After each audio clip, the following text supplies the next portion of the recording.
On peut commencer?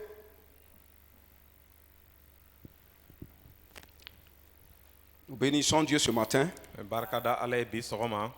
et nous allons continuer avec la fidélité à Dieu.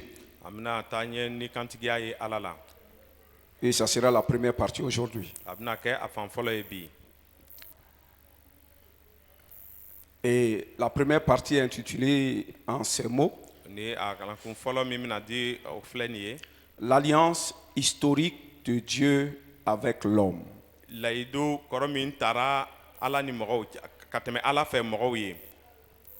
L'alliance historique de Dieu avec l'homme.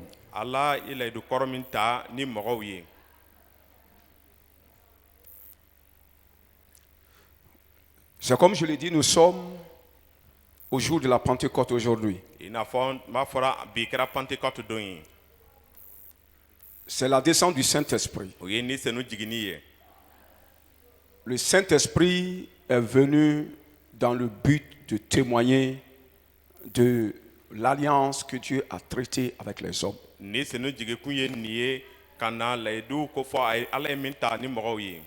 Vous savez, quand Jésus est venu, il était venu dans le but d'apporter la parole, le témoignage de Dieu qui est l'alliance qu'il a traitée avec les hommes.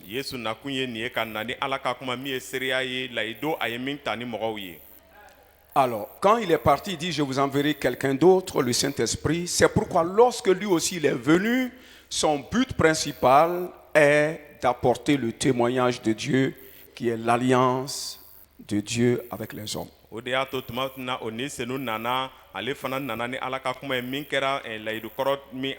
est venu pour annoncer, pour témoigner. Comme Jésus l'a fait. Gloire au Seigneur. Alors, il n'est pas venu pour manifester la puissance. Non. Les gens pensent que le Saint-Esprit est venu pour une affaire de puissance. Il est venu pour une affaire de témoignage. C'est pourquoi il dit: vous recevrez une puissance, le Saint-Esprit survenant sur vous, et vous serez mes témoins. Quelqu'un dit Amen.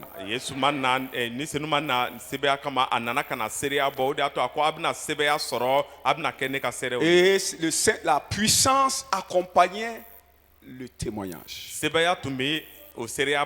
pourquoi il a dit: allez prêcher et voici les signes qui vous accompagnent. Donc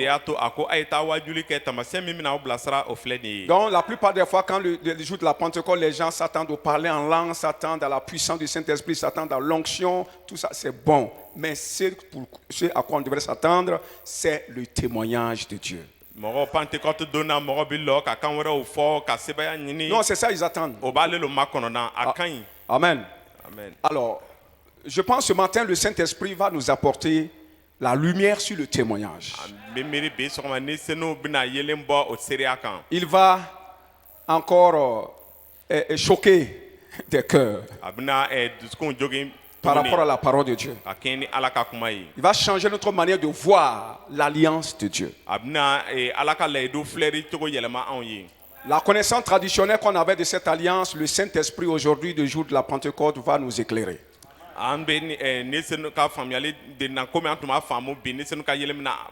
Vous savez, on ne peut pas parler de fidélité sans avoir parlé au préalable de l'alliance.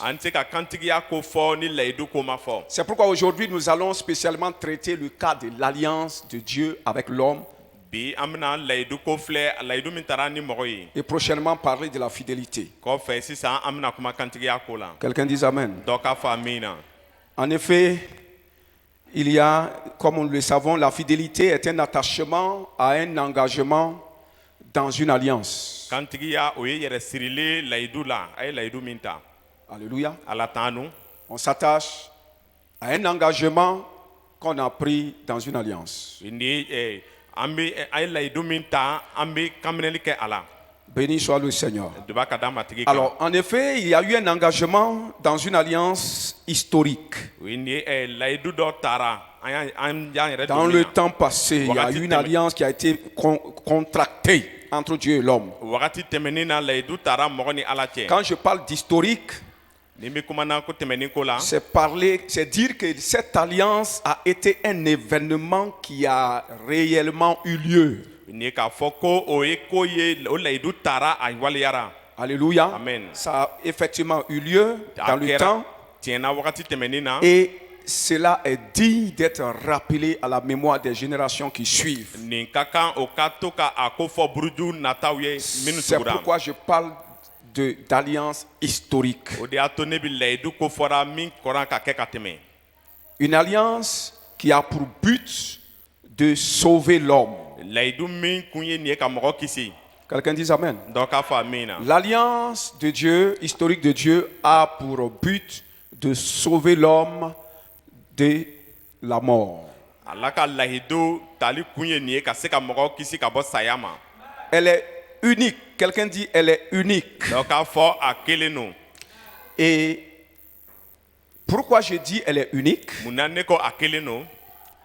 Parce que Dieu, durant les siècles que l'homme a vécu, Dieu a traité des alliances, plusieurs types d'alliances avec des hommes. Mais cette alliance dont nous voulons parler est unique à son genre. Quelqu'un dit cette alliance est unique. Alléluia. Elle est unique parce que c'est une seule alliance. Amen. Amen. C'est une seule. Je veux que vous compreniez bien ici. Cette alliance est unique parce qu'elle est différente des autres alliances. Deux. Elle est unique parce qu'elle est une seule alliance. Mais avec deux facettes. Amen. Amen. Une alliance avec deux facettes. Il y a la facette de l'ombre. Il y a la facette de la réalité. Alliance ombre. Alliance réalité. C'est comme l'homme. L'homme est unique. L'homme est un seul être, mais avec deux facettes. Il y a la facette ombre, oui ou non, et il y a la facette réalité. Quelqu'un dit amen. L'alliance de Dieu, l'alliance historique est comme ça. La facette ombre là est appelée ancienne alliance. Quelqu'un dit amen. Dieu, avant notre ère, ça veut dire avant notre temps. Il faut que j'explique le mot ère. L'ère, c'est une période où on a commencé à compter les jours, les années ou les mois ou les années. Jusqu'à un certain temps, on recommence encore à compter. Comprenez ça? Alors, tout le temps que la terre va exister, ce temps est divisé en deux périodes. Divisé en deux ères. Deux périodes. Alléluia. Amen. Il y a la période qui a commencé depuis Adam, le premier Adam, jusqu'au deuxième Adam qu'on appelle Jésus. Ça, c'est la première ère ou la première période. Quand on a compté de 1 jusqu'à Jésus, on a arrêté le compte. À partir de la naissance de Jésus, a commencé la nouvelle ère, et à partir de ce temps, on a commencé à compter encore les jours, les mois et les années. Et pourquoi c'est à Jésus on a commencé à compter la période du deuxième ère? Pas quelqu'un d'autre, pas Noé, pas Abraham, pas un prophète, mais Jésus. Quelqu'un dit Amen. Parce qu'il est le deuxième Adam. Alléluia. Adam a commencé et Jésus qui est le deuxième Adam aussi a commencé. C'est pourquoi soyez heureux et soyez confiants que Jésus sauve. Il est le maître du temps. Quelqu'un dit Amen.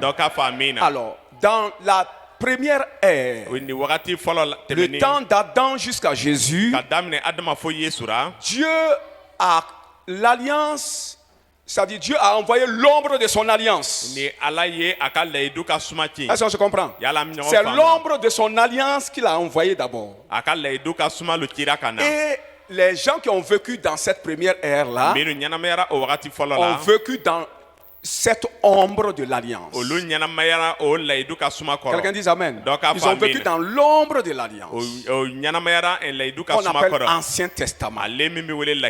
Maintenant, après Jésus, Dieu envoie la réalité de l'alliance.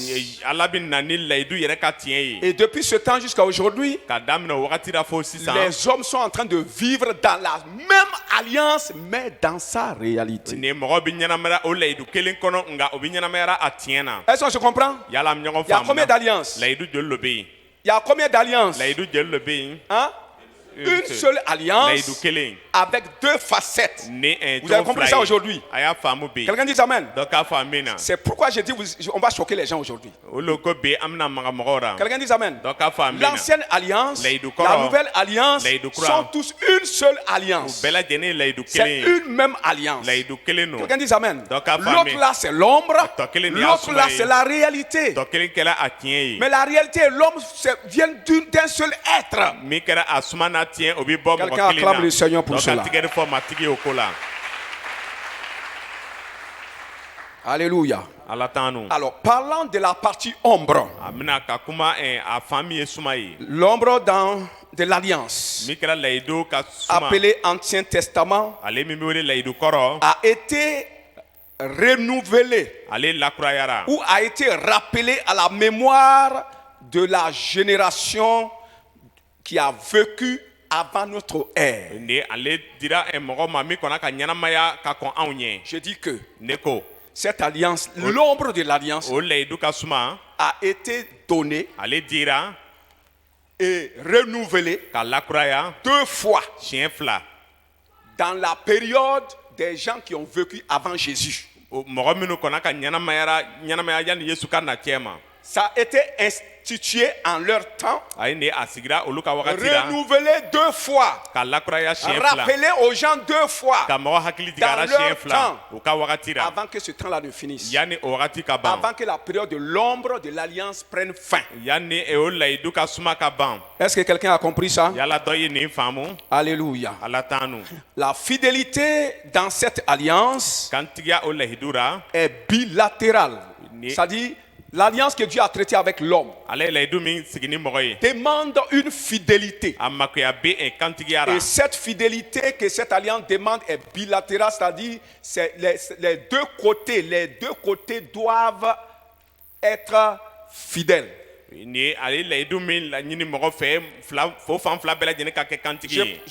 Ils doivent être fidèles. Je prends un exemple. Un patron et puis un serviteur. Qui doit être fidèle? Qui doit être fidèle? Le serviteur. Alléluia. C'est une fidélité unilatérale d'un seul côté. Mais ici, ça c'est une fidélité bilatérale. Dieu doit être fidèle dans cette alliance et l'homme est appelé à être fidèle dans cette alliance. Quelqu'un dit Amen. Alléluia. Alors nous allons au A, parce que ce matin nous allons traiter seulement le A.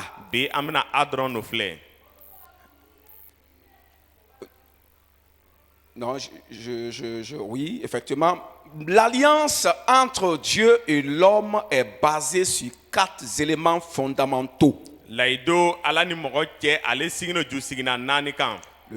Il a dit ceci: l'alliance entre Dieu et l'homme est basée sur 4 éléments fondamentaux. Amen. Amen. Écoutez-moi bien. Alors, quelle est la liste, le 1, petit 1? Quelle est la liste de ces 4 éléments fondamentaux de cette alliance? Alléluia. Que ce soit la partie ombre, que ce soit la partie réalité, chaque facette a ses 4 éléments. Ça veut dire l'ancienne alliance a ses 4 éléments, la nouvelle alliance a ses 4 éléments. Alors, quels sont ces 4 éléments? Premièrement, c'est le sang. Deuxièmement, c'est la loi de l'alliance. Troisièmement, c'est le signe de l'alliance. Quatrièmement, c'est la promesse de l'alliance. Alléluia. Amen. Je reprends. Les 4 éléments sont le sang, la loi, le signe et la promesse. Le 2. Petit 2. Quand est-ce qu'elle a été établie et renouvelée? Quand est-ce cette alliance? Nous sommes en train de parler ici de l'ombre. L'ancienne alliance, c'est-à-dire l'Ancien Testament ou l'ancienne alliance. L'ombre de cette alliance unique a été instituée quand et renouvelée quand?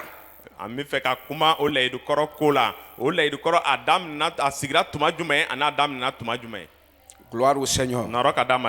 Nous allons au A. Petit A. Elle a été établie avec Noé et ses fils. Cette alliance-là a été établie avec Noé. Dieu a établi cette alliance avec Noé et avec ses fils. Quelqu'un dit Amen. C'est quand toute l'humanité avait abandonné Dieu.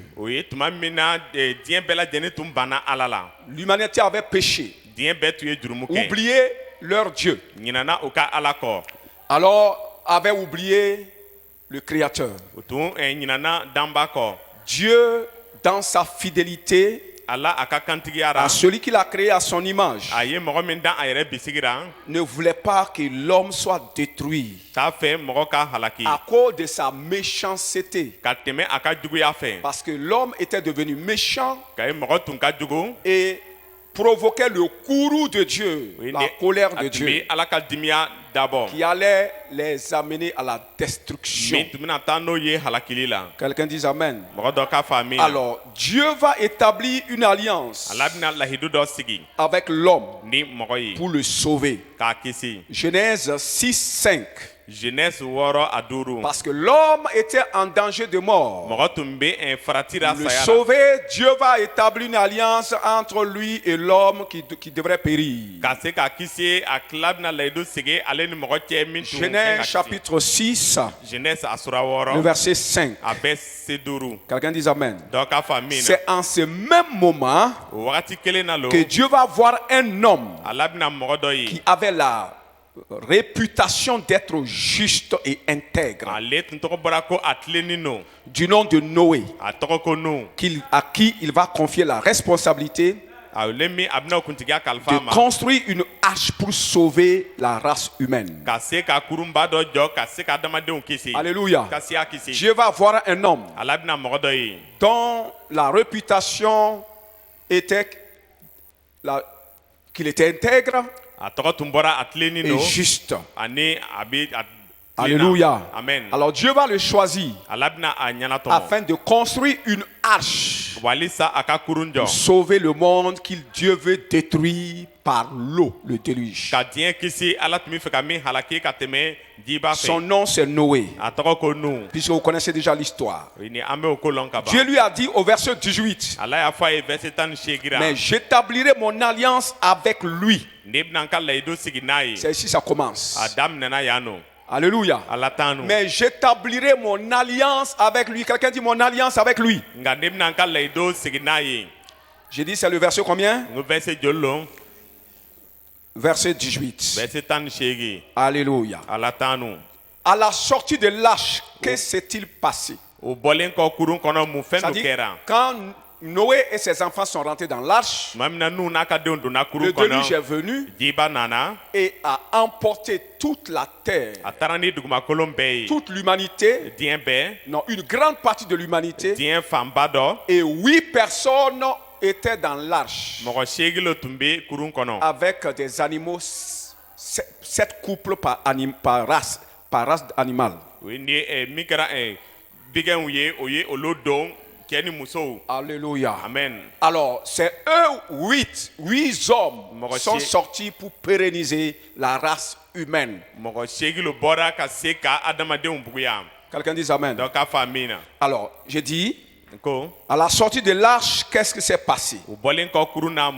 C'est là, quand ils sont sortis de l'arche, que l'alliance historique va prendre place. L'alliance qu'il a traitée avec Noé est différente de l'alliance qu'il va traiter lorsqu'ils sont sortis de l'arche. Vous comprenez ça? Alléluia. Alors, qu'est-ce qu'il va faire? Qu'est-ce qu'il a fait? À la sortie,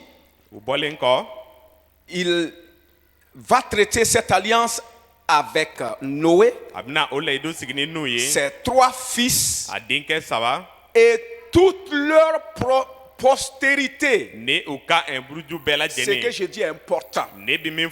L'alliance a été traitée avec Noé, avec ses 3 fils et toute leur postérité. Donc vous allez voir que ça va être une alliance éternelle. Une alliance pour toutes les générations, oui ou non? Je vais traiter une alliance avec Noé, ses 3 fils et toute leur postérité. Important. Quelqu'un dit important. Alléluia. Alors ça c'est au Genèse 9. Verset 8. Et le verset 9. Et voici l'alliance. Chapitre 9. Verset 11.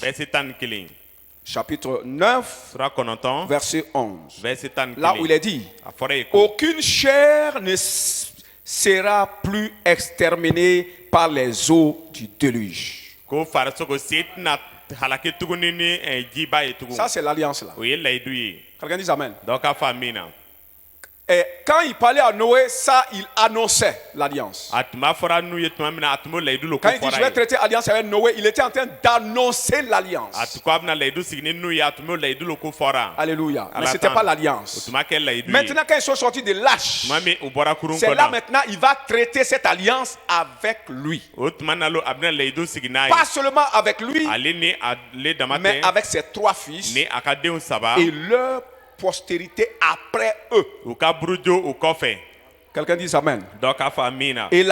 Et cette alliance consistait à quoi? Dieu dit, cette alliance est que je ne détruirai plus la terre. Je ne vais plus exterminer la terre avec les eaux.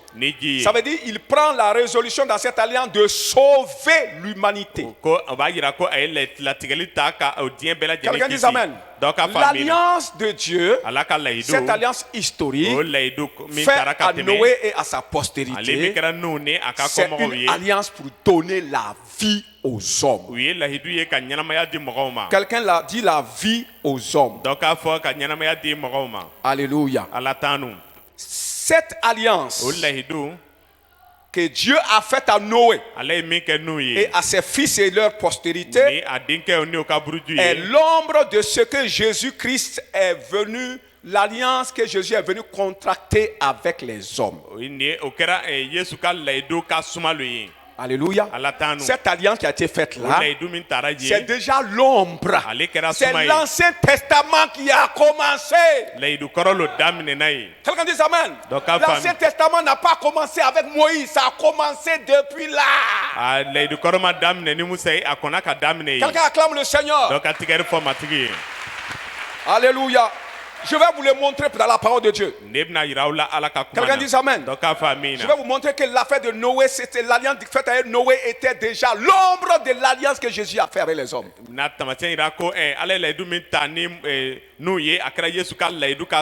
Lisons dans 1 Pierre, le chapitre 3. Le verset 21.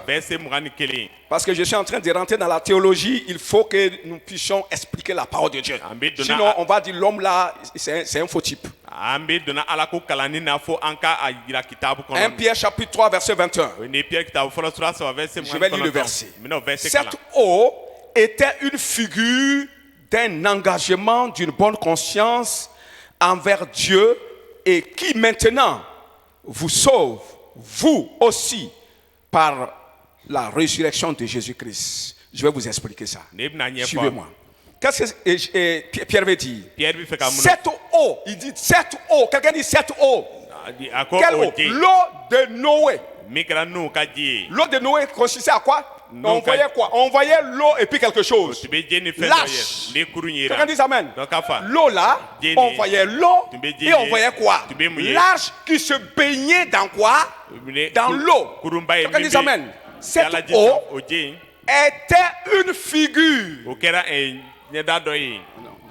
de l'ombre, une image. Quelqu'un dit amen. Cette eau et son arche étaient quoi? Une ombre et une figure de quoi? Quelqu'un dit amen. Une figure de quoi? D'un engagement, d'une bonne conscience envers Dieu. L'image d'un engagement. Engagement, c'est quoi? Alliance. Alléluia. Cette eau et sa, comment on appelle ça encore? Son arche là était une image d'un engagement ou bien d'une alliance. Quelqu'un dit amen. L'image d'une alliance. Quelle alliance? L'alliance qui s'engage avec Dieu dans une bonne conscience. Quand est-ce que l'homme a eu la bonne conscience? C'est en Jésus que l'homme a eu la bonne conscience. Parce que c'est en Jésus qu'il y a eu la circoncision du cœur. C'est en Jésus qu'on a eu le lavage de l'esprit. Et l'homme a eu la bonne conscience. Quelqu'un dit amen. Alors c'est un engagement des gens qui ont décidé de marcher, alléluia, avec, comment on appelle ça, dans la nouvelle alliance qui appartenait à Jésus. Et pourquoi je dis ça appartient à Jésus? Il dit par la résurrection de Jésus-Christ. Un engagement avec Dieu dans une bonne conscience par la résurrection de Jésus-Christ. Ça c'est la réalité. Quelqu'un dit amen. Qu'est-ce qui s'est passé?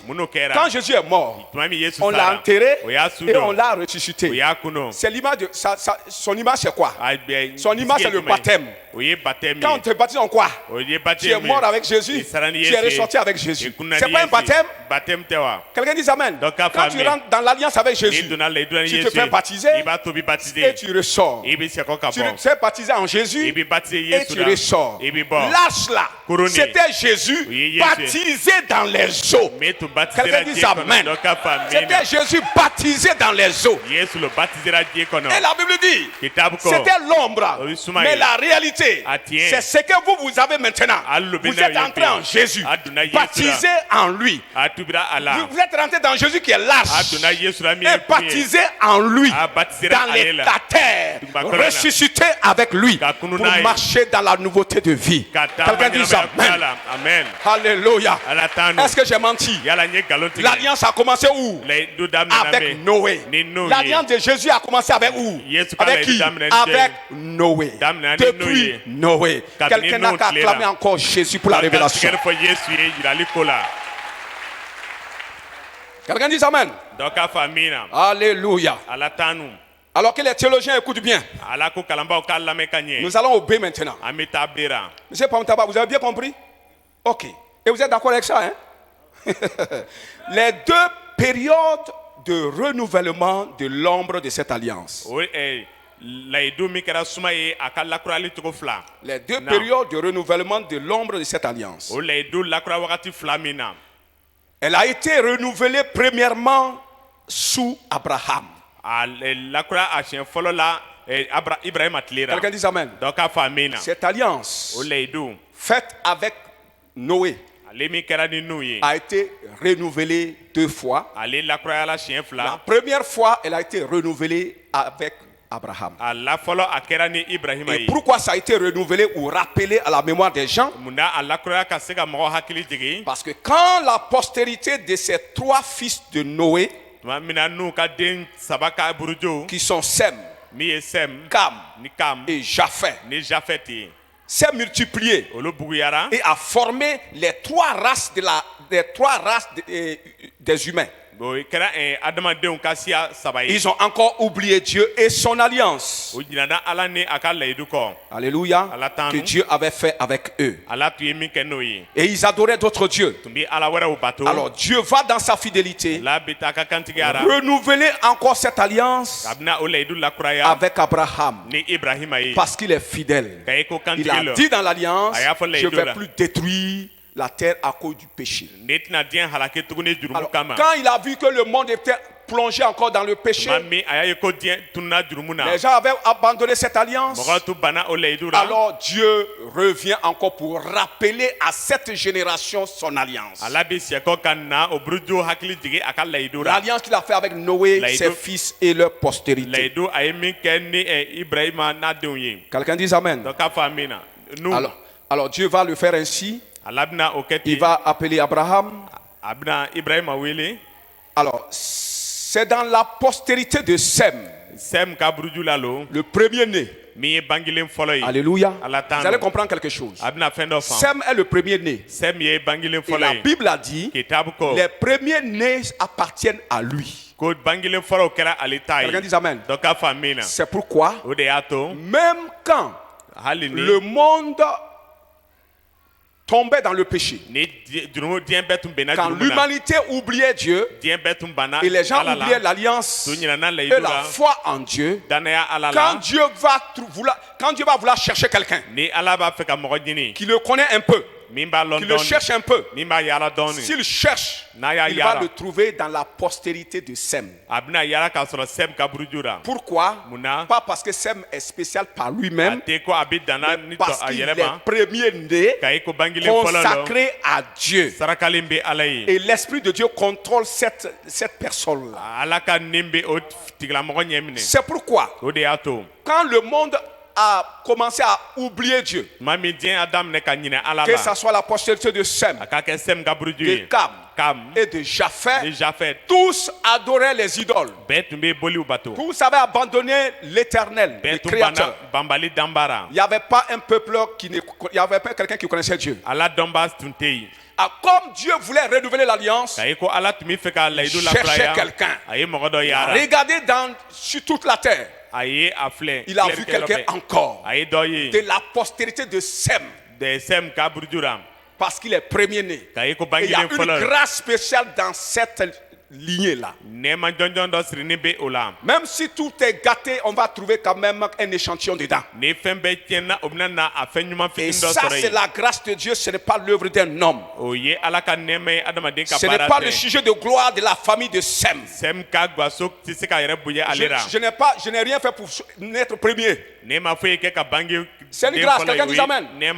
Donc si Sem est né premier et puis il a toujours trouvé des justes parmi sa nation, c'est pas parce qu'ils sont exceptionnels par eux-mêmes. Est-ce que tu comprends? C'est parce que c'est la grâce de Dieu. Quelqu'un dit c'est la grâce de Dieu.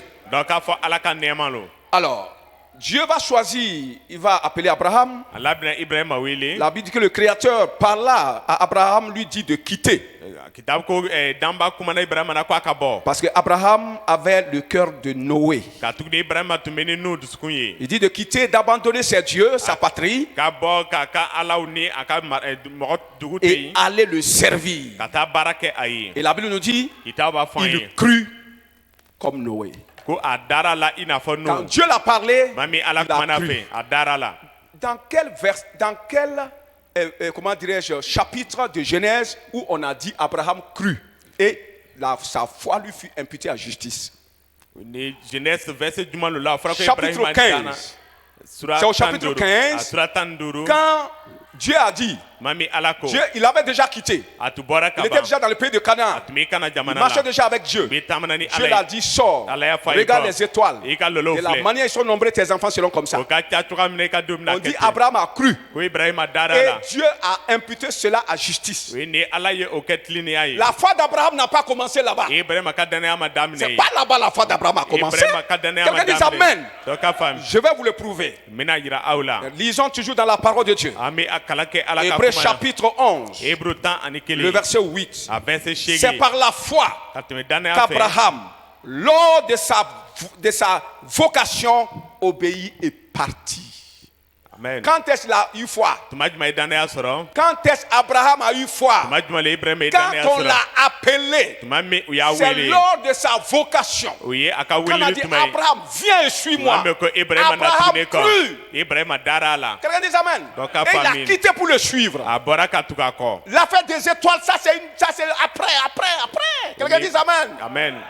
Quelqu'un dit Amen. Amen. Que le Saint-Esprit nous révèle la parole de Dieu dans sa profondeur.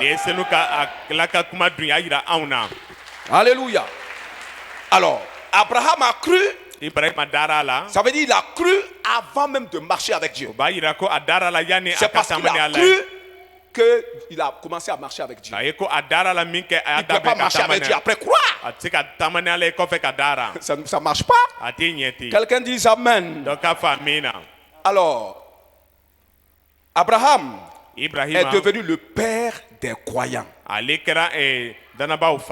Dit Abraham est devenu le père des croyants.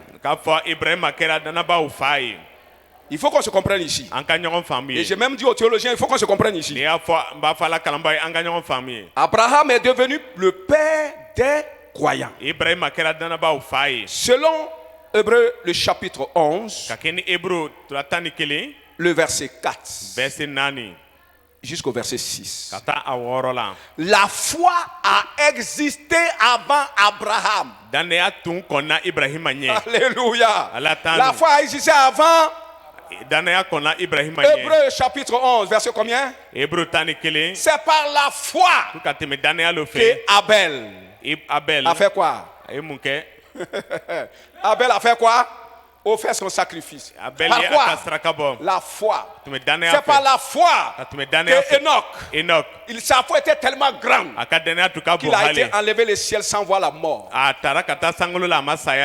Et Abraham, lui, il est mort. Si c'est la taille de la foi qui a une plus grande foi. Quelqu'un dit Amen. Quelqu'un dit Amen. C'est par la foi que Noé a construit une arche. C'est par là. Est-ce qu'Abraham était là? Quelqu'un dit Amen. Abraham est la 4e personne à avoir la foi. Dans Hébreux, c'est par la foi que Dieu a dit à Abraham quitte le pays et maintenant il a quitté. Gloire au Seigneur. La parole de Dieu est profonde. Dis la parole de Dieu est profonde. Est-ce qu'on va acclamer le Saint-Esprit pour ça? Alléluia. Alors, Abraham n'est pas le père de la foi. Parce qu'il n'est écrit nulle part dans la Bible Abraham le père de la foi. Il n'y a pas ce verset. C'est une interprétation des théologiens. Quelqu'un dit Amen. Et si vous parlez de père, ça veut dire celui qui a engendré la foi. Mais la Bible nous dit dans Hébreux que regardez à Jésus le quoi? Chef et le consommateur de la foi. Est-ce qu'il y a deux chefs de la foi? Est-ce qu'il y a deux pères de la foi? Qui est le père de la foi? Jésus. Quelqu'un dit amen. Quelqu'un dit amen encore. Quelqu'un dit amen encore. Si parmi les hommes on doit dire père de la foi, ça va être Abel. Parce que c'est le premier à avoir la foi. Que quelqu'un dise amen à Jésus. Amen à la parole de Dieu. Amen au Saint-Esprit. Alléluia. Mais il est le père des croyants. Quelqu'un dit il est le père des croyants. Parce que lui, quand il a eu la foi, Abraham a pu impacter toute sa génération, pas seulement sa génération, mais la génération future. Depuis Abraham jusqu'à aujourd'hui, la foi n'a plus cessé. Vous comprenez? La foi n'a plus cessé. Mais avec Abel, ça s'est interrompu. Avec Noé, c'est interrompu. Avec Enoch, c'est interrompu. Même Enoch était seul. Quelqu'un dit amen. Alors, quand ça a commencé avec Abraham, ça n'a plus cessé sur la terre. Parce que ses fils ont eu la même foi. Même quand ils étaient en Égypte, quand ils faisaient les 400 ans, ils avaient oublié le nom de leur Dieu. Mais ils n'avaient pas oublié leur Dieu. Parce qu'ils continuaient à pratiquer la circoncision. Quelqu'un dit amen. Moïse était circoncis avant d'aller dans le désert. Quelqu'un dit amen. Donc Israël n'avait jamais la postérité d'Abraham, Isaac, Jacob. C'est Jacob, son deuxième nom qu'on appelle Israël. C'est pourquoi on dit les enfants d'Israël. Les enfants de Jacob. Les enfants de Jacob qui étaient en Israël n'ont jamais perdu la foi. Parce qu'ils pratiquaient la circoncision qui est un signe de l'alliance. Ils étaient dans le signe de l'alliance. Quelqu'un dit amen. Alléluia. Donc c'est pourquoi on dit Abraham est le père des croyants. Grâce à lui, la foi est demeurée jusqu'à aujourd'hui. Jusqu'à Jésus. Quelqu'un dit jusqu'à Jésus. Alléluia. Et deuxièmement, il est le père des circoncis et des incirconcis. Parce que Dieu avait dit à Abraham, tu vas te circoncire et toute ta postérité aussi. C'est-à-dire les enfants d'Israël. Donc Abraham était circoncis, sa postérité était circoncis. Mais les autres nations, vous comprenez? Même la race de Sem n'était pas circoncis. Puisque c'est Abraham seulement qui a été circoncis avec Isaac, avec Jacob, avec les 12 tribus. Est-ce qu'Abraham était le seul de la lignée de Sem? Non, il avait des parents, il avait un père, il avait des frères, il avait des... Quelqu'un dit amen. Il avait un village. Quelqu'un dit amen. Et tous cela, ils étaient dans l'idolâtrie. Quelqu'un dit amen. Il n'était pas circoncis. C'est Abraham avec sa lignée qui était appelé les circoncis. Mais les trois races-là sont appelées incirconcis. Est-ce qu'on se comprend? Mais quand est-ce qu'Abraham a eu la foi? C'est après sa circoncision ou avant sa circoncision? C'était avant sa circoncision. Quand il n'était pas encore circoncis, il avait la foi. Quelqu'un dit amen. Alors, c'est pourquoi il est appelé, il est le père des circoncis par rapport à la foi. Le père des circoncis, parce qu'il a eu la foi avant sa circoncision. Et il est aussi le père des autres incirconcis qui vont croire après. C'est pour dire que la foi n'appartient pas à Israël. Vous Vous comprenez ça? La foi n'appartient pas à Israël. La foi existait avant Abraham. La foi était avec les incirconcis. Quelqu'un dit amen. Est-ce que quelqu'un est content de ça? La foi était avant Israël. La foi est différente de la circoncision. Je peux dire que la circoncision est un signe de la foi. Parce qu'il a eu foi, on dit circoncis-toi. Comme un signe que tu as la foi. Parce que la foi à l'alliance. Quelqu'un acclame le Seigneur. Quelqu'un dit amen. Alors, néanmoins, il avait deux paternités. Comme j'ai dit, il avait deux paternités. Il est le père biologique d'Israël. Et il est le père de tous ceux-là qui ont la foi. Quelqu'un dit amen. Alors, Dieu va choisir la postérité biologique d'Abraham comme serviteur et témoin de la foi et de l'alliance de Noé et de ses fils. Alléluia. Amen. Dieu, écoutez-moi maintenant. Voici maintenant qu'il y a eu les circoncis. La race d'Abraham, biologique. Dieu va choisir la race biologique d'Abraham, qu'on appelle Israël, et il va lui confier la mission de serviteur. Quelqu'un dit serviteur, témoin. Quelqu'un dit témoin. Témoin de quoi? Témoin de la foi. Témoin de l'alliance de Noé et de ses fils. Parce que Israël avait oublié. Quelqu'un dit amen. Israël avait oublié. Non, les nations avaient oublié l'alliance et la foi. Alors Dieu va choisir un serviteur, un prédicateur. Et ce prédicateur, c'est un peuple. Et Israël. Quelqu'un dit amen. Parce qu'Abraham avait enseigné Israël au sujet de l'alliance et au sujet de la foi. Maintenant, Israël devrait aller prêcher aux trois races. À la race de Sem, à la race de Japheth et de Cam, pour leur rappeler l'alliance de Noé. Quelqu'un dit amen. L'alliance de Noé, dans laquelle leur père Abraham a milité. Quelqu'un dit amen.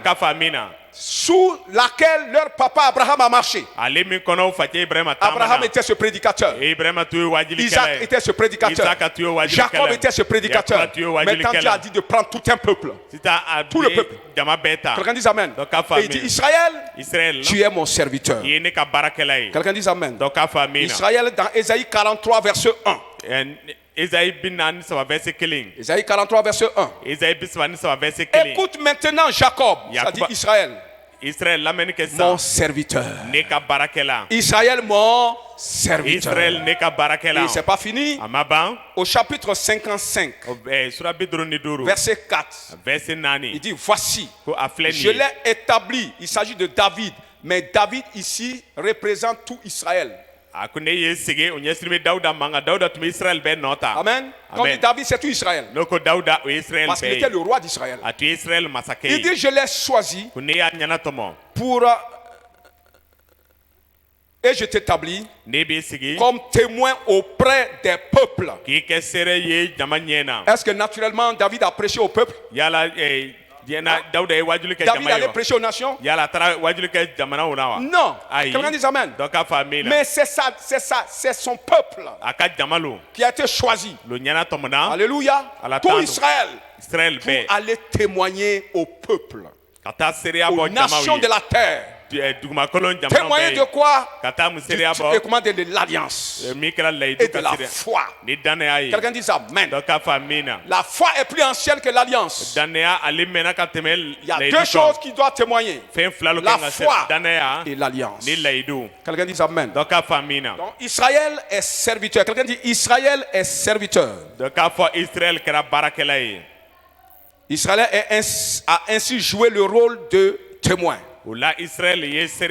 à qui Dieu s'est révélé premièrement, et ensuite il a été chargé de rappeler aux trois races l'alliance oubliée qui était la leur.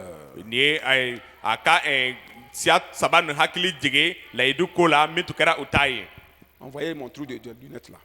Alléluia. Donc, Israël est témoin pour rappeler l'alliance auprès des nations.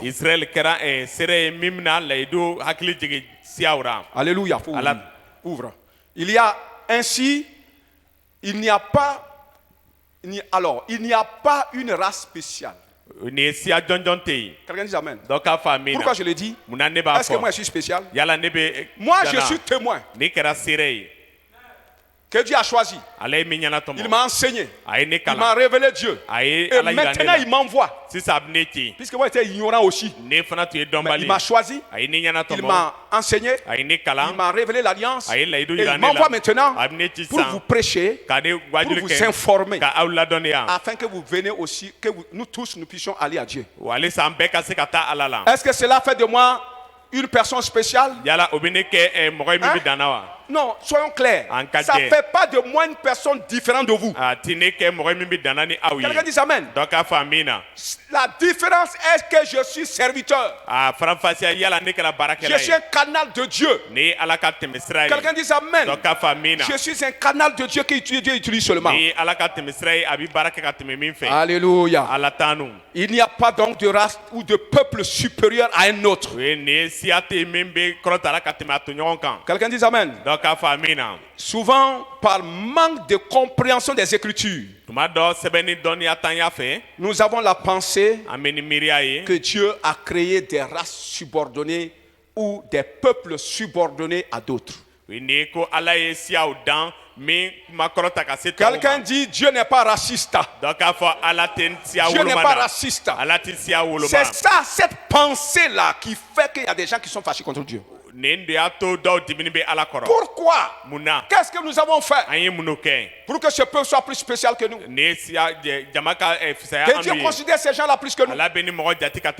C'est comme si tu te plaignais pourquoi Dieu considère le pasteur plus que toi. Parce qu'il passe par lui seulement. Quelqu'un dit amen. Il passe par lui. S'il sait de passer par lui, vous êtes pareil. Il peut aussi passer par toi. Quelqu'un dit amen.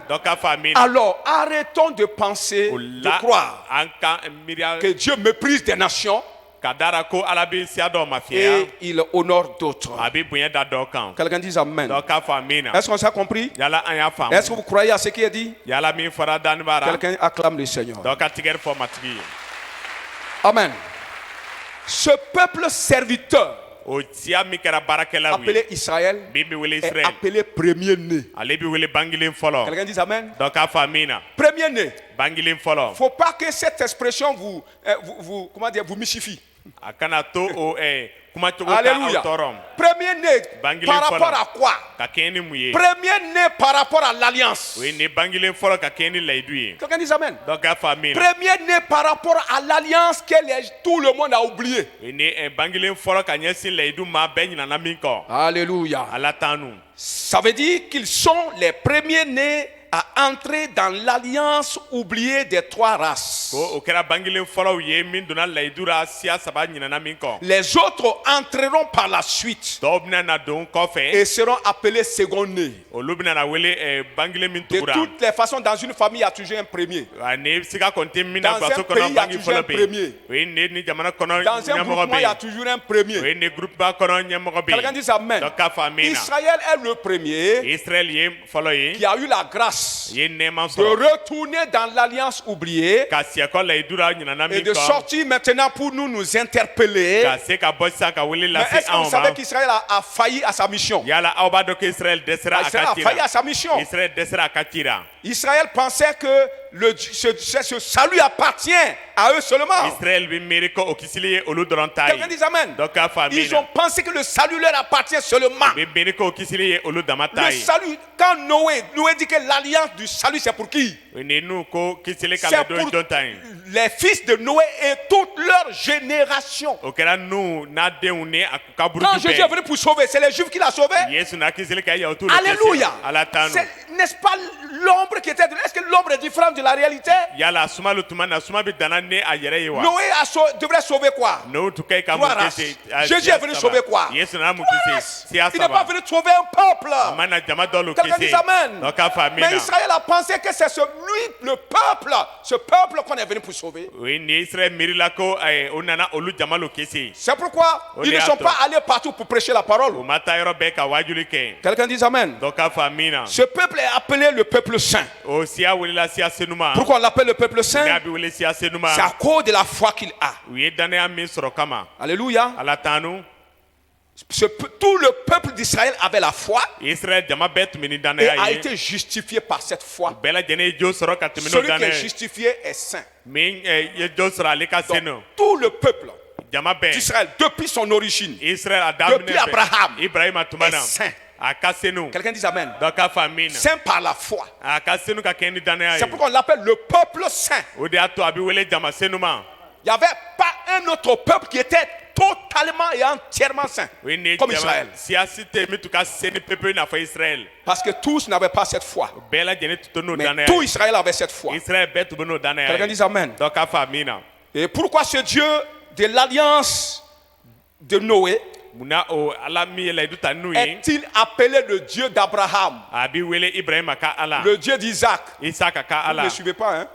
Parce que vous pensez que c'est chose. C'est pourquoi vous n'allez rien connaître si vous ne me suivez pas. Si tu ne connais pas, il faut bien suivre. Là, tu vas comprendre. Tu ne connais pas maintenant, tu regardes de l'autre côté. Quelqu'un dit amen. Amen. Alléluia. Donc vous êtes des mauvais élèves.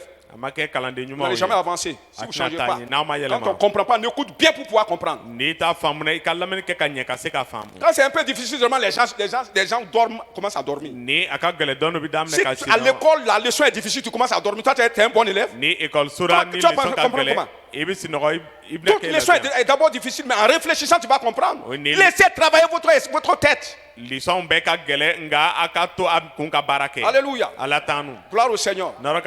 Alors pourquoi ce Dieu de cette alliance commune? Ça veut dire c'est un Dieu de tout le monde. Alléluia. Mais pourquoi on l'appelle le Dieu d'Abraham, le Dieu d'Isaac, le Dieu de Jacob, et le Dieu d'Israël, c'est Jacob? Quelqu'un dit amen. Pourquoi? Quelqu'un dit pourquoi? Tout simplement parce que Abraham prêchait ce Dieu-là.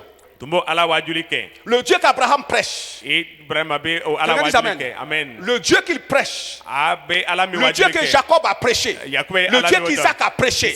Le Dieu qu'Israël est en train de prêcher. C'est de ça on parle. Le Dieu qu'Israël prêche. Le Dieu qu'Abraham prêche. Le Dieu qu'Isaac prêche. C'est ça le sens. Le Dieu d'Abraham, Dieu d'Isaac et d'Israël. Alléluia. Vous n'allez pas me comprendre. Paul va dire, écoutez-moi, Paul va dire dans Philippiens chapitre 4 au verset 19, Philippiens 4, 19, et mon Dieu pourvoira à tous vos besoins. Vous comprenez maintenant? Donc on va dire le Dieu d'Abraham, le Dieu d'Isaac, le Dieu de Jacob et le Dieu de Paul. Pourquoi Paul ose dire mon Dieu? Le Dieu qu'il prêche, c'est son Dieu. Quelqu'un dit amen. Le Dieu que je prêche est mon Dieu. Quelqu'un dit amen. Parce qu'il y a d'autres qui prêchent d'autres dieux. Mais moi, le Dieu principalement que je prêche, c'est lui mon Dieu. Venez croire à mon Dieu. Quelqu'un va acclamer le Seigneur. Tous ces trucs-là vont se laver dans l'esprit des gens au nom de Jésus-Christ. Amen. L'alliance sera connue, compris clairement par l'esprit de la Pentecôte. Alléluia. Donc voici, ça a été renouvelé pour la première fois sous Abraham. Maintenant, pour la deuxième fois, ça va être renouvelé sous Moïse. Quelqu'un dit sous Moïse. Dans sa captivité en Égypte, Israël avait oublié le nom même de leur Dieu. Ça veut dire qu'ils ont oublié l'alliance. C'est vrai qu'ils étaient dans la circoncision, mais quelqu'un qui ne connaît pas Dieu, qui a oublié le nom de Dieu, ça veut dire qu'il a oublié son alliance. Même s'ils n'adoraient pas des idoles, ils n'adoraient rien. Ils étaient là. Parce qu'ils ne connaissent pas Dieu. Leur Dieu ne les connaît pas. Ils disent que leur Dieu n'est pas idole, mais ils ne le connaissent pas. Comment ils vont l'adorer? Ça veut dire, s'ils ne connaissent pas Dieu, comment ils vont témoigner de lui? Ça veut dire, le témoignage était encore arrêté. On ne pouvait plus dire aux nations que l'âge de Noé est venu sauver les gens. Alléluia. Amen. Alors Dieu va regarder encore. Et il va penser à son alliance. Et à sa fidélité. Il va vouloir venir encore sur la scène. Afin de délivrer encore son serviteur maintenant. Tout Israël. Alléluia. Il va choisir Moïse. Moïse c'est qui? Moïse est de la postérité de Sem. Il était un homme de foi. Quand est-ce qu'il avait eu la foi? Hébreux chapitre 11. Quelqu'un dit Hébreux chapitre 11. Moïse qui avait été choisi au verset 24. On dit c'est par la foi que Moïse devenu grand refusa d'être appelé le fils de la fille de Pharaon. Quand est-ce qu'il avait la foi? Depuis l'Égypte. Depuis qu'il était devenu jeune. Quelqu'un dit amen. Quand les gens avaient oublié leur Dieu, Israël, lui, il avait la foi. Alléluia. Moïse avait la foi. Et c'est pourquoi Dieu l'a suivi dans le désert. Il était encore la seule personne qui avait la foi. Il est parti dire à Moïse, viens. Il s'est révélé à lui. Je suis le Dieu d'Abraham, celui qu'Abraham a prêché, celui que Jacob a prêché. Alléluia. Je viens me révéler à toi parce que je sais que tu ne me connais pas bien. Et ta mission, c'est d'aller me révéler à ton peuple. C'est pourquoi Moïse a dit, quand je vais arriver, ils vont demander ton nom. Je disais qu'ils vont dire qu'ils ne connaissent pas le nom. C'est là qu'il a donné son nom. Allez-y, dis mon nom veut dire je suis celui qui suis. Alléluia. Alors, donc il est parti enseigner Dieu encore et son alliance à son peuple. Et maintenant pour le faire sortir, pour aller renouveler cette alliance. Quelqu'un dit amen. Avec Israël. Afin qu'Israël, connaissant leur Dieu, connaissant le témoignage de l'alliance, aille maintenant prêcher aux trois nations, aux trois races de la terre. Quelqu'un dit amen. Allons-y au C. Le C. Le rôle des quatre éléments fondamentaux de cette alliance. Le rôle des quatre éléments fondamentaux de cette alliance. Le 1. Petit 1. Le sang de l'alliance. Quelqu'un dit le sang de l'alliance. Le sang, vous savez, l'alliance qui a été faite à Noé, avec Noé, ses fils et leurs descendants, que nous sommes.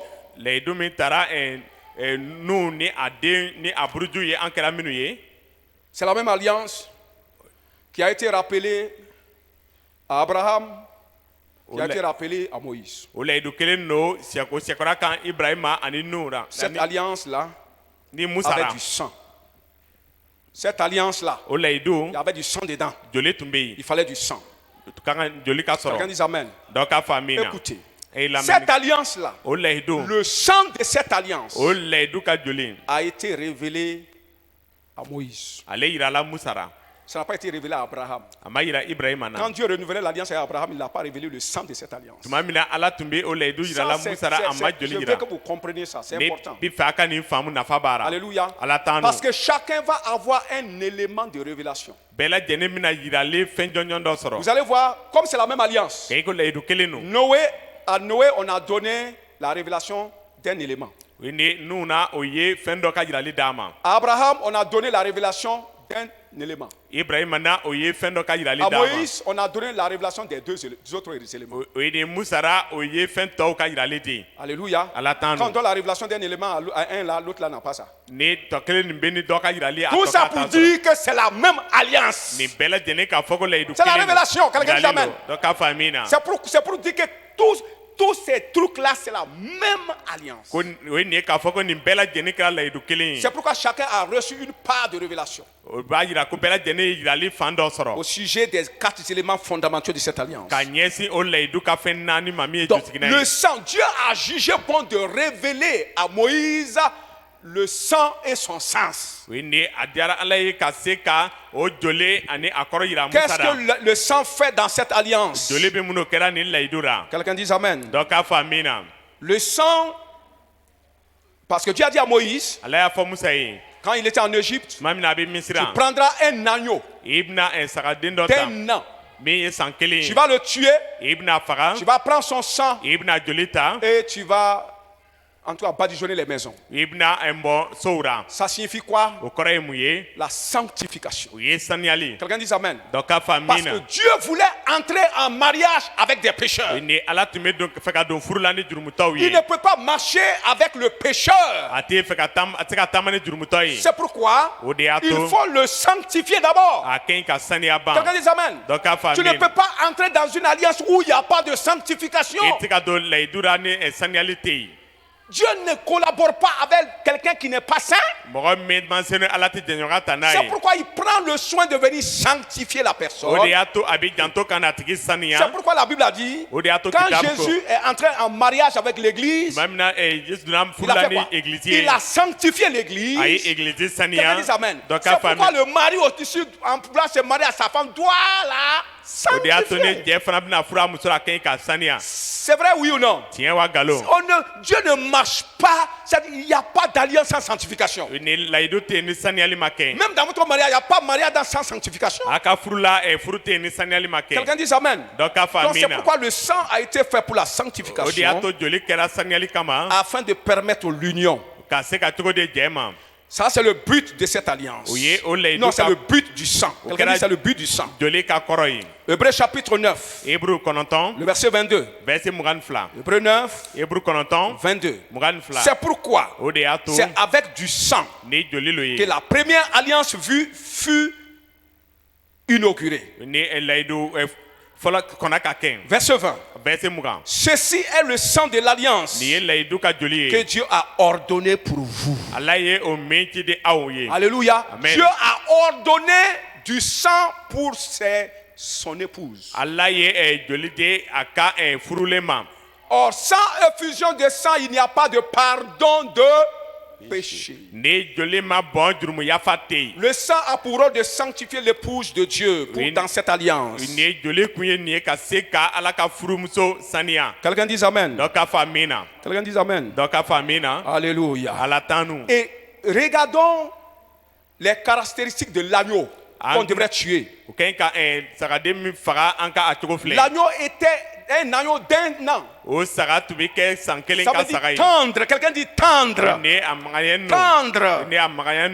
Alléluia. Amen. Parce que cette alliance est une alliance de tendresse. Quelqu'un dit de tendresse. Jésus qui est l'agneau de Dieu. Parce que Jésus, cet agneau qu'on a tué représente Jésus dans la nouvelle alliance. Qui est tendre. Qui est doux. Jésus dit, venez à moi, prenez mon joug est doux. Quelqu'un dit c'est doux. Mon fardeau est doux. Quelqu'un dit amen. Jésus était un homme doux. Il n'a forcé personne. Il n'a pas pris les armes pour amener les gens à l'alliance. C'est de la folie que de prendre les armes contre un ignorant. C'est pourquoi la police doit d'abord sensibiliser au lieu de prendre les fouets. Quand le policier prend un fouet, c'est un fou. Quelqu'un dit amen. Il faut d'abord de la tendresse pour amener les gens par la sensibilisation. On amène, pasteur, pourquoi toi tu dors? Pourquoi toi tes yeux sont doux comme ça? Alléluia. Amen. Alléluia. Amen. Gloire au Seigneur. Alors, c'est une alliance de tendresse. Jésus était tendre. Jésus a invité les gens à l'alliance en les convainquant par la vérité. Vous voyez comment cette voie est différente. Les gens sont perdus. Dieu ne les a jamais appelés par le fouet. Il les a appelés par le dialogue. Il les a appelés par la sensibilisation. Il les a enseigné la vérité. C'est pourquoi je dis je suis la vérité. Quelqu'un dit amen. Alléluia, il est doux. Et il amène les gens par la vérité. Quelqu'un dit amen. C'est pourquoi si tu suis un chemin où, comment on appelle ça, le médiateur, celui qui est venu pour sensibiliser les gens, a pris les armes. Mon frère, ne sois pas un fou. Sois intelligent. Même naturellement, on n'amène pas les gens à vivre dans le bon sens avec le fouet. Pourquoi ça ne marche pas avec les Africains? Parce qu'on n'est pas enseigné. Est-ce que les plats sont venus nous frapper? Ils ont construit des écoles. On ne voulait pas aller à l'école. On nous a flatté avec du bonbon. Oui ou non? On nous a flatté avec le bonbon. On est parti à l'école, on nous a enseigné. Nos yeux sont ouverts et on a accepté. C'est ça, oui ou non? C'est ça la réalité. Jésus est le médiateur de l'alliance depuis Moïse, depuis Noé. Une alliance de tendresse. Quelqu'un dit amen. Il est sans défaut et sans tâche. Vous dites quoi? Il est saint. C'est pourquoi son sang est saint pour vous sanctifier, afin que vous soyez purs. Est-ce que Dieu tue des gens? Celui qui tue quelqu'un est un meurtrier. Parce que Dieu même ne tue pas.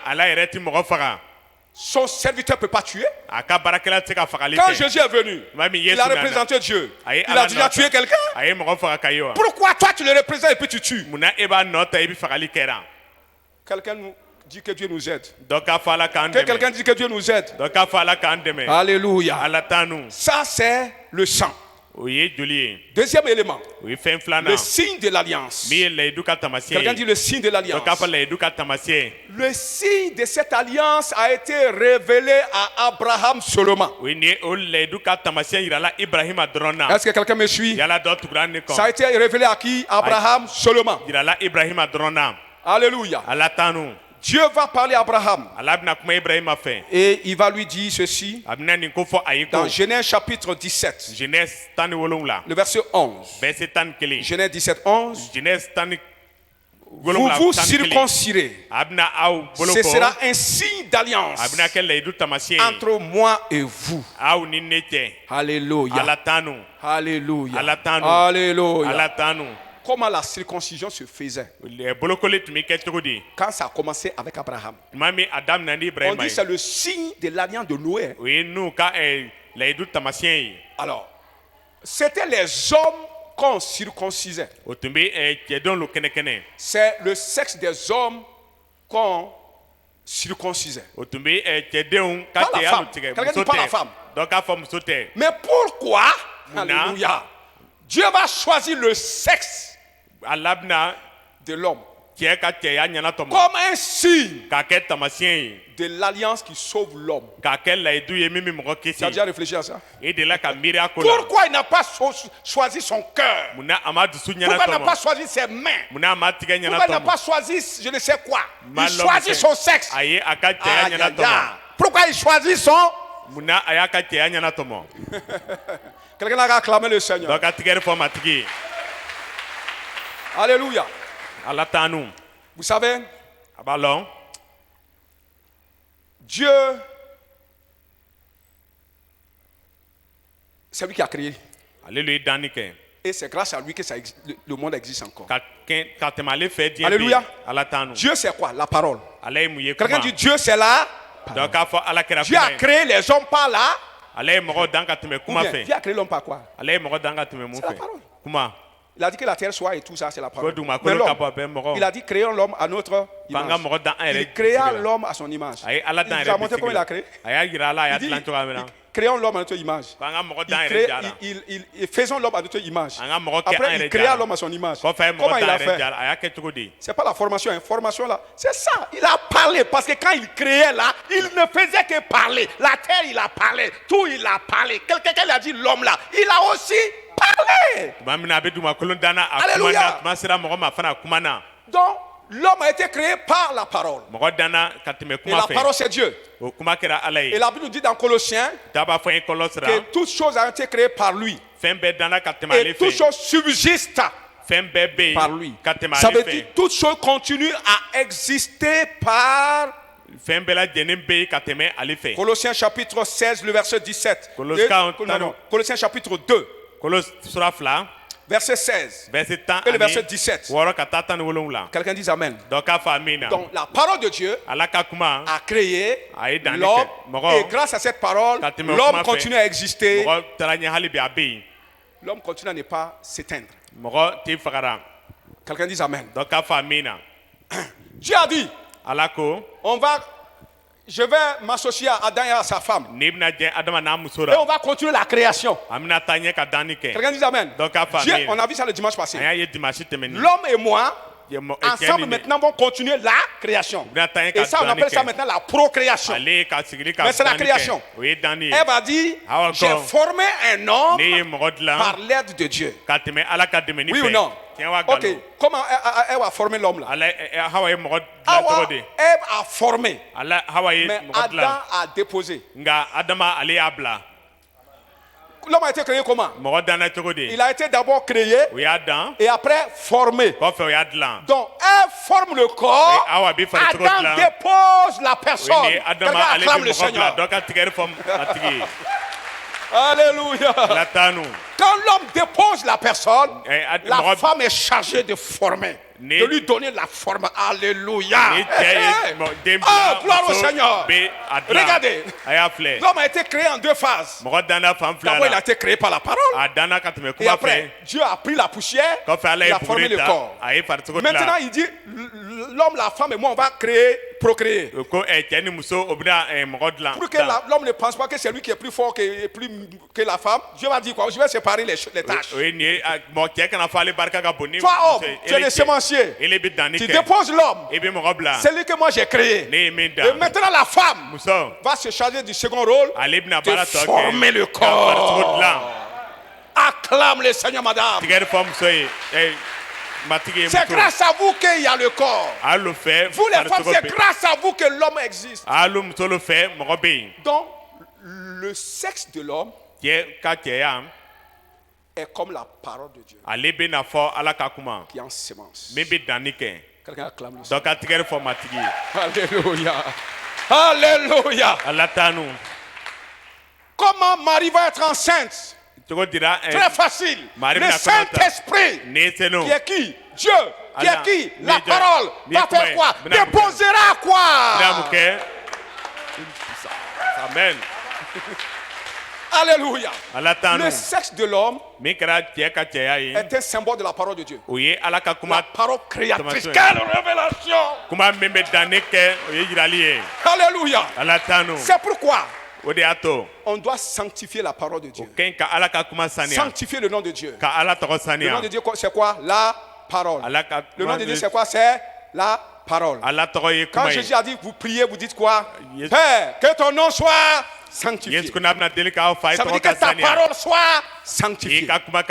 Alléluia. Que ta parole soit circoncis. Que ta parole soit circoncis. Que ta parole soit séparée de toute souillure. Quelqu'un dit amen. C'est de cette même manière que le sexe de l'homme doit être sanctifié. Parce qu'il joue le rôle de dépositaire de la vie. Quelqu'un dit amen. Voici le signe de la circoncision. Voici le signe, le sens de la circoncision. Mais dans la nouvelle alliance, ça ne sera pas le sexe, mais c'est le cœur. Dans le cœur de l'homme, on trouve quoi? La pensée. La pensée, c'est quoi? La parole. Quelqu'un dit amen. Alors, le cœur de l'homme doit être sanctifié des mauvaises paroles, des mauvaises pensées, et pour laisser quoi? Les bonnes pensées. Quelqu'un dit amen. Quelqu'un dit amen encore. Est-ce qu'on peut acclamer le Seigneur? Mais la femme ne doit pas être circoncis. Je sais ce que je dis. On dit exciser. Alléluia. Amen. Non, on n'excise pas la femme, c'est pas biblique. C'est pas biblique. C'est la méchanceté des hommes. Ça n'existe pas dans la Bible. Ça n'existe pas dans la Bible. La femme. Quelqu'un dit amen. On enlève un organe de sa vie. Pourquoi? C'est pour l'empêcher de jouir. L'homme a fait ça pour que l'homme soit fidèle, la femme soit fidèle. Qu'elle ne soit pas infidèle. Parce qu'il laisse le plaisir, le truc là, ça va lui provoquer le plaisir d'aller vers les hommes. Donc on coupe ça pour qu'elle reste à la maison comme un homme castré. Vous comprenez? La femme excisée ressemble à un homme castré. Quelqu'un dit amen. La clé du plaisir de la femme, l'homme dans sa méchanceté a cassé ça. C'est pourquoi vous êtes des problèmes dans vos foyers. Si la femme refuse, il ne faut pas la frapper. Ta maman l'a excisé. Et toi-même, tu es prêt à exciser ton enfant. C'est être imbécile. C'est être imbécile. Imbécile veut dire quoi? Ça veut dire quoi? Quelqu'un qui ne connaît rien.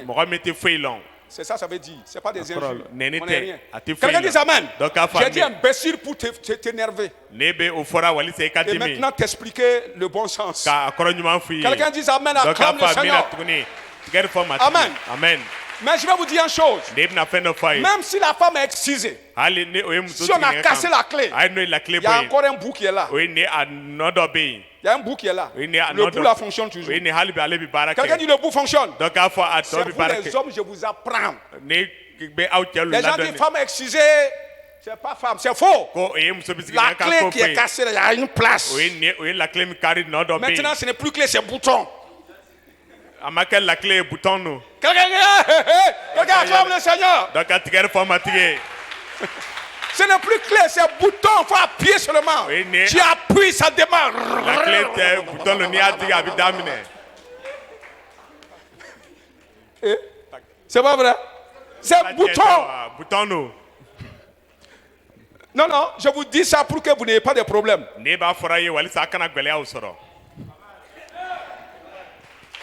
Rendez grâce à Dieu parce que vous avez un passé fou. Vous avez un passé fou. Gloire au Seigneur. Il y a des passés qui sont trop saints. C'est pourquoi les fidèles aussi ont des problèmes. Pasteur, madame ne veut pas dormir sur le lit, veut dormir sur le divan. Oui, c'est parce que tu ne connais pas le bouton là. Tu ne connais pas le bouton là. Quelqu'un dit amen. C'est pourquoi je vous montre ce bouton dans le nom de Jésus. Amen. On y va à la fin. Alors, sous la nouvelle alliance, je vous ai dit que la réalité se trouve dans la circoncision du cœur. 3. La loi de l'alliance. L'unique loi de cette alliance historique a été révélé sous Moïse et non sous Abraham et non sous Noé. Alléluia. C'est ici que l'homme doit afficher la fidélité par l'obéissance. Dans le troisième élément fondamental, la loi de l'alliance. C'est à ce niveau-là que l'homme avec qui Dieu a fait l'alliance doit afficher la fidélité par l'obéissance à cette loi. Là-bas, Dieu doit être fidèle, mais c'est pas là-bas Dieu doit être fidèle. L'homme doit être fidèle dans la loi de l'alliance. Alléluia. Alors, c'est par l'obéissance à toute cette loi que l'homme, sous l'ombre de l'alliance, qui est l'image, c'est dans l'obéissance à ces 10 commandements que l'homme devrait conserver la vie. C'est en demeurant dans cette loi que Dieu va accomplir sa promesse. La promesse de la vie. C'est pourquoi sous l'ombre, il y avait encore des problèmes. Parce que les hommes devraient obéir aux 10 commandements, mais ils n'arrivaient pas à le faire. Quelqu'un dit amen. C'était des difficultés.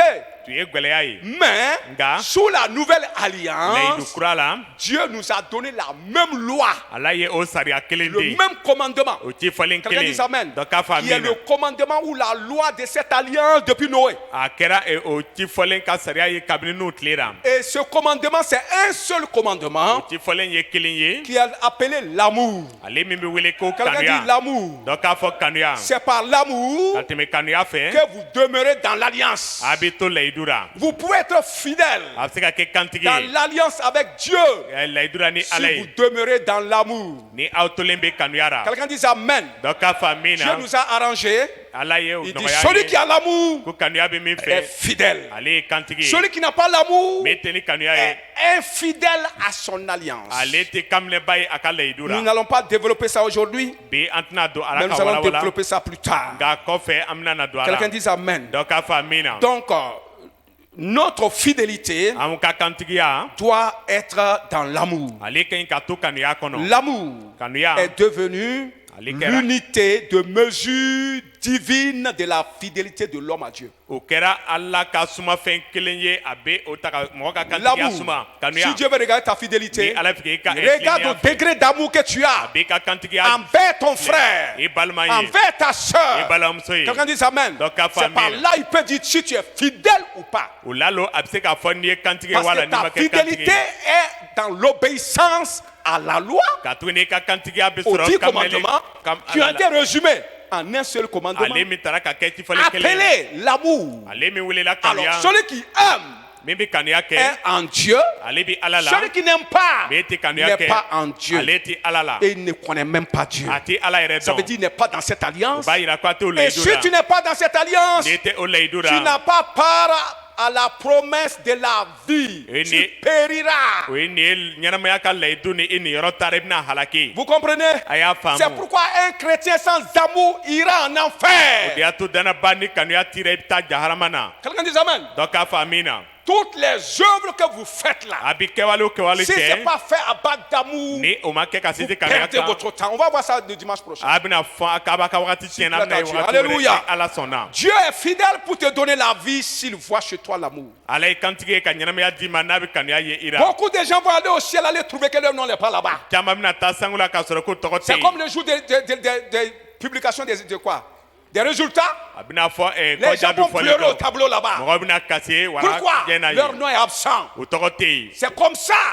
Votre nom, si vous n'avez pas affiché l'amour dans votre vie, votre nom ne sera pas affiché dans le ciel. Pour terminer, parlons maintenant de l'alliance, de la promesse de l'alliance. Cette promesse a été faite à Noé et à ses fils. C'est-à-dire, la promesse a été révélée à Noé et à ses fils. Et là, il est dit, je n'exterminerai plus la terre, mais je vais la sauver. Quelqu'un dit Amen. Mais la réalité de cette promesse-là, de l'ombre, sa réalité, se trouve dans le livre de Jean. 1 Jean, chapitre 2, le verset 25. 1 Jean 2, 25. Là, il est dit, la promesse et la promesse qu'il a faite, c'est la vie éternelle. Quelqu'un dit Amen. La promesse que Dieu a faite dans cette alliance, c'est la vie éternelle. Alors, quand il disait à Noé, la promesse qu'il a faite à Noé, c'était pourquoi? C'était pour donner quoi? La vie. Que l'homme ne meurt pas. Alors, dans la réalité, la promesse qui a été faite aux hommes, c'est quoi? On dit c'est la vie éternelle. Vous voyez que c'est la même alliance. Quelqu'un dit Amen. C'est la promesse qui a été faite. C'est à ce niveau que Dieu aussi doit manifester la fidélité. Dieu est fidèle à manifester ou à réaliser ou à accomplir les promesses qu'il a faites dans son alliance. Quelqu'un dit Amen. Quelqu'un dit Dieu est fidèle aux promesses. Si toi tu es fidèle à la loi, lui il est fidèle aux promesses. Si tu es fidèle à l'amour, lui sera fidèle à la promesse. Quelqu'un dit Amen encore.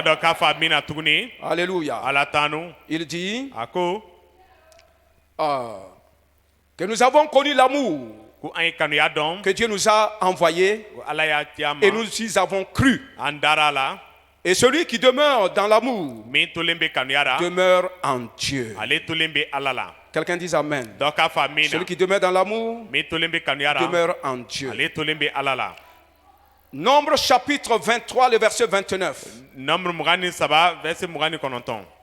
Avant cela, je lis 2 Timothée 2.13. 2 Timothée 2.13. Si nous sommes fidèles, il demeure fidèle.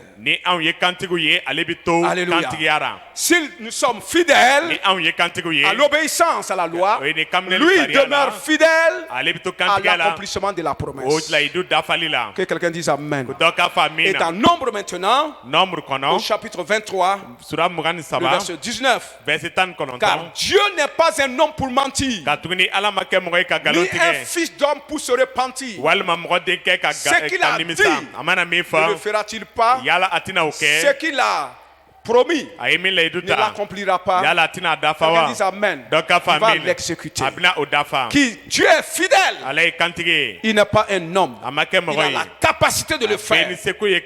Hébreux chapitre 10, le verset 23. Retenons fermement la profession de notre espérance, car celui qui a fait la promesse est fidèle. Amen. Amen. Amen. Retenons fermement la profession de notre espérance. L'espérance que nous proclamons là. Qu'est-ce qu'elle aime toi, espérance? C'est la vie, non? Qu'est-ce qu'on attend? La promesse de Dieu qui est là. Vie. Alors on dit, accrochons-nous à la vie, qui est celle que nous proclamons, ce que nous attendons. Car celui qui a fait la promesse de la vie est fidèle. Et c'est lui qui le fera. Quelqu'un dit Amen. Et maintenant il dit dans Romains 5, verset 5, car l'espérance ne trompe pas, car l'amour de Dieu a été déversé dans nos cœurs par le Saint-Esprit. L'espérance, la promesse que nous attendons, ne nous trompera pas. Pourquoi? Parce que Dieu nous a donné l'amour comme commandement. comme loi. Il a même déposé ça dans nos cœurs par les enseignements, par l'information. Ils sont tous informés. Alors, si l'amour est là, alléluia, votre espérance verra le jour. La vie éternelle est une garantie. Tant que l'amour est là, entre toi et ta femme, entre toi et tes enfants, entre toi et ton pasteur, entre toi et ton voisin, entre toi et le pays, entre toi et les hommes, ton paradis est une garantie. Parce que tu es fidèle et c'est lui qui le fera. Jésus-Christ est Seigneur. On va se tenir debout. On va rendre grâce à Dieu. On va rendre grâce à Dieu. Parce que c'est clair, oui ou non? Clair, comme l'eau de roche. Si tu n'as pas compris, va écouter ça attentivement. Parce que si tu ne comprends pas ça, tu as raté quelque chose pour des générations. Ce que je vous ai dit, je ne crois pas s'il y a des gens parmi vous qui avaient entendu ça. Parce que moi-même, quand Dieu, le Saint-Esprit me disait, ça m'a bouleversé. Si ça m'a bouleversé, c'est pas toi, ça va pas bouleverser. À moins que tu n'aies pas compris ça. Dis merci au Seigneur pour la révélation. Arrêtez là-bas. Hein. Dis merci au Seigneur pour la révélation. Lève la voix, dis merci au Seigneur pour la révélation.